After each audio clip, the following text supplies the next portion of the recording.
Hi everyone, welcome back to my channel. ಇವತ್ತು ಒಂದು breakfast ರೆಸಿಪಿಯನ್ನು share ಮಾಡ್ತಾ ಇದ್ದೀನಿ. ನೀವು ಇದನ್ನು ಬ್ರೇಕ್ಫಾಸ್ಟ್ಗೆ ತಿನ್ಬೋದು, ಇಲ್ಲ ಊಟಕ್ಕೇನು ಸಹ ತಿನ್ಬೋದು, ಇಲ್ಲ ನೈಟಿಗೆ ಸಹ ತಿನ್ಬೋದು. ಆ ರೀತಿ ರೆಸಿಪಿಯನ್ನು ಇವತ್ತು ತೋರಿಸ್ಕೊಡ್ತಾ ಇದ್ದೀನಿ. ಇದಕ್ಕೆ ತುಂಬ ವೆಜಿಟೇಬಲ್ಸ್ನ ಯೂಸ್ ಮಾಡಿದ್ದೀನಿ. ನಾನಿಲ್ಲಿ ಸೋರೆಕಾಯಿ, ಕ್ಯಾರೆಟ್, ಕ್ಯಾಪ್ಸಿಕಮ್, ಹಾಗೆ ಮೆಂತ್ಯ ಸೊಪ್ಪು, ಪಾಲಕ್ ಸೊಪ್ಪು, ಸಬ್ಬಸಿಗೆ ಸೊಪ್ಪು, ಈರುಳ್ಳಿಯನ್ನು ನಾನಿಲ್ಲಿ ಯೂಸ್ ಮಾಡ್ತಾ ಇದ್ದೀನಿ. ಒಂದು ಬೌಲಿಗೆ ನಾನು ಮೊದಲಿಗೆ ಸೋರೆಕಾಯನ್ನು ತುರಿದಿಟ್ಕೊಂಡಿದ್ದೀನಿ, ಅದನ್ನು ಹಾಕ್ಕೊಳ್ತಾ ಇದ್ದೇನೆ. ಅದ್ರ ಜೊತೆಗೆ ಚಿಕ್ಕದಾಗಿ ಕಟ್ ಮಾಡಿ ಇಟ್ಕೊಂಡಂತಹ ಸಬ್ಬಸಿಗೆ ಸೊಪ್ಪನ್ನು ನಾನು ಇದಕ್ಕೆ ಹಾಕ್ಕೊಳ್ತಾ ಇದ್ದೇನೆ.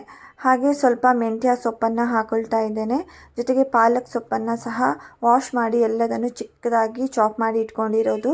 ಕ್ಯಾರೆಟು ಕ್ಯಾಪ್ಸಿಕಮನ್ನು ಹಾಕ್ಕೊಳ್ತಾ ಇದ್ದೇನೆ. ಅದ್ರ ಜೊತೆಗೆ ಸ್ವಲ್ಪ ಕೊತ್ತಂಬರಿ ಸೊಪ್ಪು ಹಾಗೆ ಕರಿಬೇವು ಸೊಪ್ಪನ್ನು ಸಹ ನಾನು ಇದಕ್ಕೆ ಹಾಕ್ಕೊಳ್ತಾ ಇದ್ದೇನೆ. ಅದ್ರ ಜೊತೆಗೆ ಸ್ವಲ್ಪ ಈರುಳ್ಳಿಯನ್ನು ಇದಕ್ಕೆ ಹಾಕ್ಕೊಂಡಿದ್ದೀನಿ. ಈರುಳ್ಳಿ ಹಾಕ್ತಿದ್ದ ಹಾಗೆ ಇವಾಗ ಜೀರಿಗೆ ಹಾಕ್ಕೊಳ್ತಾ ಇದ್ದೇನೆ. ಹಾಗೆ ಸ್ವಲ್ಪ ಸೊಂಪನ್ನು ಸ್ವಲ್ಪ ಹಾಕ್ಕೊಂಡಿದ್ದೀನಿ. ಜೊತೆಗೆ 2-3 ಚಮಚ ಕಡಲೆ ಹಿಟ್ಟನ್ನು ಇದಕ್ಕೆ ಹಾಕ್ಕೊಳ್ತಾ ಇದ್ದೇನೆ. ಹಾಗೆ ಅದ್ರ ಜೊತೆಗೆ ನಾನು ಇಲ್ಲಿ ಬಾಜ್ರಾ ಫ್ಲೋರ್ಸನ್ನು ಹಾಕ್ಕೊಳ್ತಾ ಇದ್ದೇನೆ. ಹಾಗೆ ರಾಗಿ ಹಿಟ್ಟನ್ನು ಸಹ ಇದಕ್ಕೆ ಹಾಕ್ಕೊಳ್ತಾ ಇದ್ದೇನೆ. ಅದ್ರ ಜೊತೆಗೆ ಸತ್ತು ಹಿಟ್ಟನ್ನು ಸಹ ಹಾಕ್ಕೊಳ್ತಾ ಇದ್ದೇನೆ. ರಾಗಿ ಹಿಟ್ಟು, ಸತ್ತು ಹಿಟ್ಟು, ಆಮೇಲೆ ಬಾಜ್ರಾ ಹಿಟ್ಟು ಎಲ್ಲದನ್ನು ನಾನು ಇದಕ್ಕೆ ಹಾಕ್ಕೊಂಡು ರುಚಿಗೆ ತಕ್ಕಷ್ಟು ಉಪ್ಪನ್ನು ನಾನಿಲ್ಲಿ ಹಾಕ್ಕೊಳ್ತಾ ಇದ್ದೇನೆ. ನಿಮ್ಮ ಹತ್ರ ಯಾವ್ಯಾವ ಹಿಟ್ಟಿದೆ ಅದನ್ನೆಲ್ಲ ನೀವು ಇದಕ್ಕೆ ಜೋಳದ ಹಿಟ್ಟನ್ನು ಸಹ ನೀವು ಇದಕ್ಕೆ ಆ್ಯಡ್ ಮಾಡ್ಕೋಬಹುದು. ಹಾಗೆ ಫಸ್ಟಿಗೆ ನೀವು ಸ್ವಲ್ಪ ನೀರು ಹಾಕ್ದೇನೆ ಹಾಗೆ ಎಲ್ಲ ಮಿಕ್ಸ್ ಮಾಡ್ಕೊಳ್ಳಿ. ಈರುಳ್ಳಿ ಇಲ್ಲ ಸೊಪ್ಪಲ್ಲಿ ಎಲ್ಲ ತುಂಬ ನೀರಿರುತ್ತಲ್ವ, ಸೊ ಅದರಿಂದ ಉಪ್ಪು ಹಾಕ್ತಿದ್ದಾಗೆ ಅದು ಸ್ವಲ್ಪ ನೀರು ಬಿಡುತ್ತೆ. ಅದರಲ್ಲೇ ಚೆನ್ನಾಗಿ ನೀವು ಈ ರೀತಿ ಮಿಕ್ಸ್ ಮಾಡ್ಕೊಳ್ಳಿ. ನೀವು ಇದಕ್ಕೆ ಬೇಕಾದರೆ ಸ್ವಲ್ಪ ಹಸಿಮೆಣ್ಸಿನ್ಕಾಯಿಯನ್ನು ಸ್ವಲ್ಪ ಹಾಕ್ಕೋಬೋದು, ಇಲ್ಲ ಮೆಣಸಿನ ಪುಡಿ ಎಲ್ಲ ಸ್ವಲ್ಪ ಹಾಕ್ಕೋಬೋದು. ನಾನಿಲ್ಲಿ ಖಾರ ಮಾಡ್ತಾ ಇಲ್ಲ, ಸೊ ಅದರಿಂದ ನಾನಿಲ್ಲಿ ಹಸಿಮೆಣ್ಸಿನ್ಕಾಯಿನ ಸಹ ಯೂಸ್ ಮಾಡ್ತಾ ಇಲ್ಲ. ಇದನ್ನು ಈ ರೀತಿ ನೀವು ಮಾಡಿಕೊಡೋದ್ರಿಂದ ಮಕ್ಕಳಿಗೆ ಸಹ ಪ್ರೋಟೀನ್ ಸಿಗುತ್ತೆ, ಕ್ಯಾಲ್ಶಿಯಂ, ಫೈಬರ್, ಮ್ಯಾಗ್ನೀಷಿಯಮ್ ಎಲ್ಲ ಇದರಲ್ಲಿ ಇದೆ. ನೀವು ಇದಕ್ಕೆ ಪನ್ನೀರ್ ಸಹ ಆ್ಯಡ್ ಮಾಡ್ಬೋದು, ಇಲ್ಲ ಟೋಫು ಸಹ ಆ್ಯಡ್ ಮಾಡ್ಬೋದು, ಇಲ್ಲ ಸೋಯಾ ಚಂಕ್ಸ್ ಏನಿರುತ್ತೆ ಅದನ್ನು ಬೇಯಿಸ್ಬಿಟ್ಟು ಗ್ರೈಂಡ್ ಮಾಡಿಬಿಟ್ಟು ಇದಕ್ಕೆ ಹಾಕ್ಕೋಬೋದು. ಅದು ಸಹ ತುಂಬ ಚೆನ್ನಾಗಿರುತ್ತೆ. ಇದೆಲ್ಲ ಮಿಕ್ಸ್ ಮಾಡಿ ಆದಮೇಲೆ ನಾನು ಸ್ವಲ್ಪ ನೀರನ್ನು ಇದಕ್ಕೆ ಹಾಕ್ಕೊಳ್ತಾ ಇದ್ದೇನೆ. ನೀವು ಇದ್ರ ಜೊತೆಗೆ ಇದಕ್ಕೆ ನೀವು ಎಳ್ಳನ್ನು ಸಹ ಹಾಕ್ಕೋಬೋದು, ಅದು ಸಹ ತುಂಬ ಚೆನ್ನಾಗಿರುತ್ತೆ. ಇಲ್ಲಾಂದರೆ ನೀವು ಅಕ್ಕಿ ಹಿಟ್ಟು, ಗೋಧಿ ಹಿಟ್ಟು ಏನಿದೆ ಅದೆಲ್ಲ ಹಾಕ್ಕೋಬೋದು. ಹಾಗೆ ಡಯಾಬಿಟಿಕ್ ಏನಾದರೂ ಆ ಥರ ಇದ್ದವರಿಗೆ ನೀವು ಗೋಧಿ ಹಿಟ್ಟು, ಅಕ್ಕಿ ಹಿಟ್ಟೆಲ್ಲ ಸ್ವಲ್ಪ ಸ್ಕಿಪ್ ಮಾಡಿ ಬೇರೆ ಹಿಟ್ಟನ್ನೆಲ್ಲ ನೀವು ಆ್ಯಡ್ ಮಾಡ್ಕೋಬೋದು. ಹಾಗೆ ನಾನೆಲ್ಲ ಚೆನ್ನಾಗಿ ಮಿಕ್ಸ್ ಮಾಡಿ ಇಟ್ಕೊಂಡಿದ್ದೀನಿ.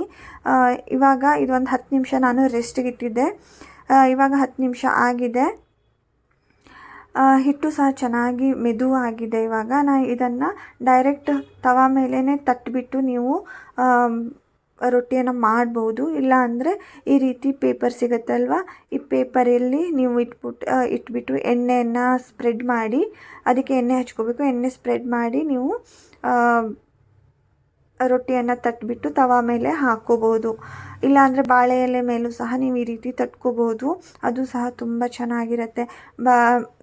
ಡೈರೆಕ್ಟ್ ತವಾದ ಮೇಲೆ ಕೆಲವೊಬ್ಬರಿಗೆ ಕೈ ಬಿಸಿ ಆಗುತ್ತೆ, ಇಲ್ಲ ತಟ್ಟೋದಕ್ಕೆ ಬರೋದಿಲ್ಲ ಅನ್ನೋರು ಈ ರೀತಿ ಶೀಟನ್ನು ಯೂಸ್ ಮಾಡ್ಬೋದು. ಎಷ್ಟು ತೆಳ್ಳಗೆ ಬೇಕೋ ಅಷ್ಟು ತೆಳ್ಳಗೆ ನೀವು ಇದನ್ನು ಸ್ಪ್ರೆಡ್ ಮಾಡಿಬಿಟ್ಟು ತವಾ ಮೇಲೆ ಹಾಕ್ಬೋದು.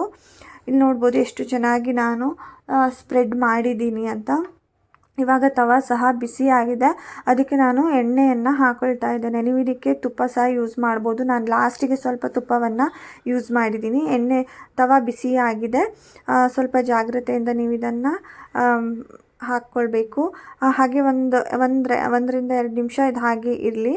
ಅದರ ನಂತರ ನಿಧಾನಕ್ಕೆ ಇದನ್ನು ನೀವು ಏನು ಶೀಟ್ ಇತ್ತು ಅದನ್ನು ರಿಮೂವ್ ಮಾಡಬೇಕು. ಇದನ್ನು ಮೀಡಿಯಮ್ ಫ್ಲೇಮಲ್ಲಿ ಇಟ್ಟು ನೀವು ಎರಡೂ ಕಡೆಗೂ ಚೆನ್ನಾಗಿ ಬೇಯಿಸಬೇಕು. ಏನಕ್ಕಂದರೆ ಎಲ್ಲ ತರಕಾರಿ ಸಹ ಬೇಯಬೇಕು, ನಮಗೆ ಸೋರೆಕಾಯಿ ಸಹ ಬೇಯಬೇಕು. ಆದಷ್ಟು ಲೋ ಫ್ಲೇಮಲ್ಲಿ ಇಟ್ಬಿಟ್ಟು ಇದನ್ನು ಚೆನ್ನಾಗಿ ಬೇಯಿಸ್ಕೊಳ್ಬೇಕು. ಇದಕ್ಕೆ ನೀವು ಯಾವುದೇ ರೀತಿ ಚಟ್ನಿ ಮಾಡಬೇಕು ಅಂತ ಇಲ್ಲ. ಇದನ್ನು ಹೀಗೆ ತಿನ್ನೋದಕ್ಕೆ ತುಂಬ ಟೇಸ್ಟಿ ಅನಿಸುತ್ತೆ. ಇಲ್ಲ ಅಂದರೆ ನಿಮ್ಮ ಹತ್ರ ಯಾವ್ದಾದ್ರು ಚಟ್ನಿ ಪುಡಿ ಇದ್ದರೆ ನೀವು ಅದನ್ನು ತಿನ್ಬೋದು, ಇಲ್ಲ ಮೊಸರು ಜೊತೆಗೂ ಸಹ ಇದನ್ನು ತಿನ್ಬೋದು, ಅದು ಸಹ ತುಂಬ ಚೆನ್ನಾಗಿರುತ್ತೆ. ಇದೆರಡು ಕಡೆಗೂ ಚೆನ್ನಾಗಿ ಬೆಂದಿದೆ. ನಾನು ಇದಕ್ಕೆ ಸ್ವಲ್ಪ ತುಪ್ಪವನ್ನು ಸ್ಪ್ರೆಡ್ ಮಾಡ್ಕೊಳ್ತಾ ಇದ್ದೇನೆ. ನೀವು ಇದಕ್ಕೆ ತುಪ್ಪ ಹಾಕ್ಬೋದು, ಬೆಣ್ಣೆ ಹಾಕ್ಬೋದು. ನೀವು ಡಯಟಲ್ಲಿದ್ದರೆ ಸ್ವಲ್ಪ ಹಾಗೆ ತುಪ್ಪವನ್ನು ಸಹ ಯೂಸ್ ಮಾಡ್ಬೋದು, ಇಲ್ಲ ಸ್ಕಿಪ್ ಸಹ ಮಾಡ್ಬೋದು. ನಾನಿಲ್ಲಿ ಇನ್ನೊಂದು ರೊಟ್ಟಿಯನ್ನು ತಟ್ಬಿಟ್ಟು ಸಹ ತೋರಿಸ್ತಾ ಇದ್ದೀನಿ. ನಿಮಗೆ ಎಷ್ಟು ದಪ್ಪ ಬೇಕೋ ಅಷ್ಟು ದಪ್ಪ ಮಾಡ್ಕೊಳ್ಳಿ, ಇಲ್ಲ ತುಂಬ ತೆಳ್ಳಗೆ ಬೇಕು ಅಂದರೂ ಸಹ ನೀವು ಅದನ್ನು ಮಾಡ್ಕೋಬೋದು. ಆದರೆ ಶೀಟಿಗೆ ಫಸ್ಟಿಗೆ ನೀವು ಸ್ವಲ್ಪ ಎಣ್ಣೆಯನ್ನು ಹಚ್ಕೊಡಿ, ಇಲ್ಲ ಅಂದರೆ ಸ್ವಲ್ಪ ಹರಿಯೋ ಚಾನ್ಸಸ್ ಇರುತ್ತೆ ತವಾದ ಮೇಲೆ ಹಾಕಿದ್ರೆ. ಸೊ ಅದರಿಂದ ನಾನು ಎಣ್ಣೆಯನ್ನು ಹಚ್ಕೊಳ್ತಾ ಇದ್ದೇನೆ. ಎಣ್ಣೆ ಹಚ್ಬಿಟ್ಟು ಈ ರೀತಿ ಸ್ಪ್ರೆಡ್ ಮಾಡಿ ತವಾ ಮೇಲೆ ಬೇಯಿಸ್ಕೊಳ್ತಾ ಇದ್ದೇನೆ. ನೋಡ್ಬೋದು, ಎರಡನೇದು ಸಹ ತುಂಬ ಚೆನ್ನಾಗಿ ಬೆಂದಿದೆ, ತುಂಬ ಕಲರ್ಫುಲ್ಲಾಗಿ ಬಂದಿದೆ. ಈ ರೀತಿ ಚೆನ್ನಾಗಿ ಕಲರ್ ಬರಬೇಕು, ಅಲ್ಲಿ ತನಕ ನೀವು ಬೇಯಿಸ್ಕೊಳ್ಬೇಕು. ಇವಾಗ ಈ ರೊಟ್ಟಿ ರೆಡಿಯಾಗಿದೆ.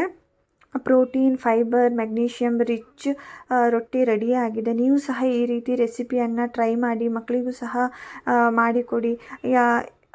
Thank you for watching. Please subscribe to my channel. Thank you.